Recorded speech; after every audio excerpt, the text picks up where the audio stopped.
School থেকে এসে দেখছো তোমার মা পেশাব করেছে, ভিজা কাপড়ের উপর শুয়ে আছে। তখন তোমার বউকে তুমি বলছো, কি ব্যাপার, আমার মায়ের কাপড়টা পরিবর্তন করনি? তখন তোমার বউ বলছে, যাও তোমার মাকে তুমি দেখো গা, তোমার মা আমাকে অকথ্য ভাষায় গালি দেয়, তোমার মাকে দেখবো মানে? আপনার মা আপনার স্ত্রীকে অকথ্য ভাষায় গালি দেয়, এ কথাই ঠিক। বয়স যত বেশি হবে আপনার বাপ মা আপনার তত উল্টা যাবে, এ কথাই ঠিক। এখন আপনি কি করবেন?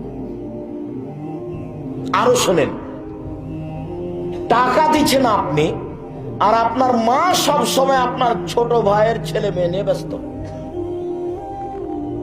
একেবারে উল্টা, যে ছেলে সবকিছু দিচ্ছে তার সাথে মা নেই। আর একজনের গান গায়, আপনি 1 কেজি আপেল দিয়ে পাঠিয়েছিলেন, সবটি আপনার বোনের ছেলেকে দিয়ে দিয়েছে। একেবারে উল্টা।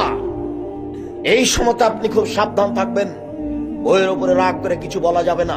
হ্যাঁ, তোর বউকে তুই রাত দিন গালি দিস, তোকে কে দেখবে, এটা বলা যাবে না। জান্নাত হারিয়ে গেছে।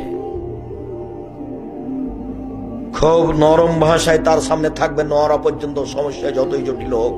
আপনার এখন পরীক্ষা চলছে আপনার মাকে দিয়ে, আপনার মা সব কথায় উল্টা বলছে, এখন আপনি কি করবেন?